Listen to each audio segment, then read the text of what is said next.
¿Ya se puede tener un pantallazo, un panorama de lo que puede llegar a pasar en la campaña 21-22 o es muy pronto todavía para hacer predicciones? Bueno, las dos cosas. En realidad se pueden hacer predicciones. De hecho, constantemente hacemos las predicciones.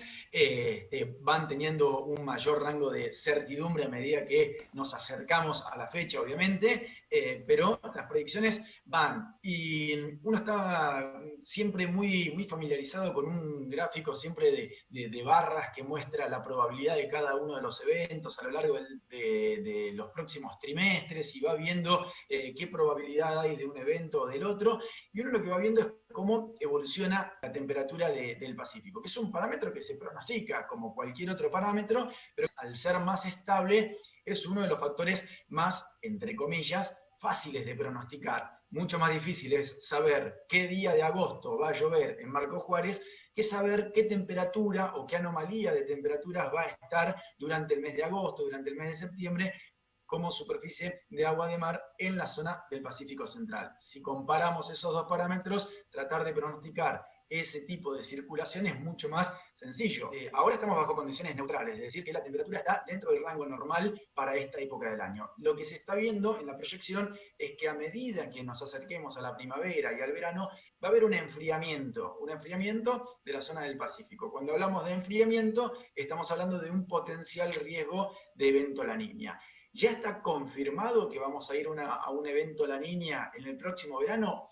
En realidad no. Lo que sí está confirmado es que se va a enfriar el Pacífico. Hay que ver si ese enfriamiento alcanza los valores para llegar a determinar un evento La Niña. Por ahora les diría que está 50% de probabilidad de estar en un evento La Niña con débil intensidad y un 50% de probabilidad de estar bajo un efecto de evento neutral con características frías. Es decir, estamos ahí al límite entre una situación y la otra, pero que en características de circulación es muy parecido. A modo de verlo en un gráfico de barras, vamos a ir viendo que va a ir oscilando, pero en términos de progresión de temperaturas vamos a ir viendo que el enfriamiento está, que nos vamos a acercar a un potencial riesgo de evento La Niña hacia los meses de noviembre y diciembre, y eso va a impactar obviamente y nuevamente en la producción de Sudamérica, fundamentalmente del cultivo de maíz, que es donde tenemos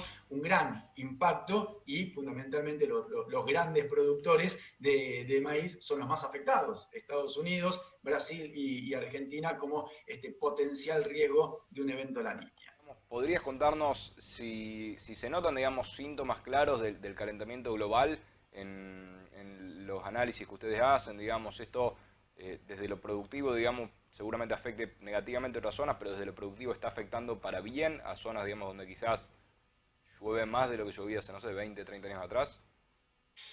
Claro, más que calentamiento global, por ahí lo ideal sería hablar de esto de cambio climático, porque por ahí calentamiento global uno lo tiene muy asociado con que aumenta la temperatura y no puede haber pulsos de aire frío, por ejemplo. Y el calentamiento global o el cambio climático lo que está indicando justamente es que sí, tranquilamente podemos llegar a tener, con el aumento de las temperaturas a nivel global, lo que tenemos es mayor variabilidad en las cuestiones y sobre todo en las cuestiones extremas. Y por ejemplo, una ola de aire frío o una ola de aire polar o ártico, dependiendo en qué hemisferio estemos hablando, es totalmente dentro de lo que sería normal en esa variabilidad del cambio climático. Como bien decías, esto afecta al planeta, pero afecta con diferentes efectos y en algunos casos potencia, como bien decías, por ejemplo, lo que pasó en Argentina, ampliando la frontera agrícola, más allá de la tecnología, que obviamente eso es un gran punto a tener en cuenta, pero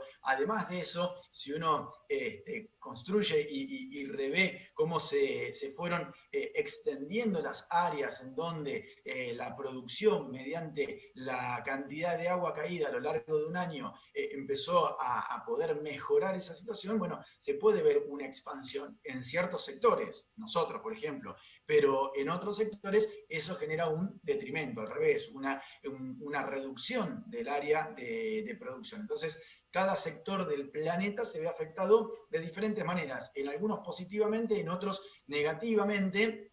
Lo que sí es cierto con esto del cambio climático es la aceleración de los procesos y un aumento de los fenómenos extremos. Y eso sí puede llegar a ser perjudicial a nivel general, porque estaríamos hablando de mayores tormentas fuertes, de periodos de sequía más prolongados, mayor variabilidad térmica. Entonces, ese tipo de situaciones quizás sí hay que reajustar el panorama y empezar a acomodar un poco la situación. Pero sí, el cambio climático, el calentamiento, el aumento de las temperaturas a nivel planetario, lo que generan es justamente esa situación, una variabilidad en las condiciones y un aumento de los eventos extremos a nivel planetario.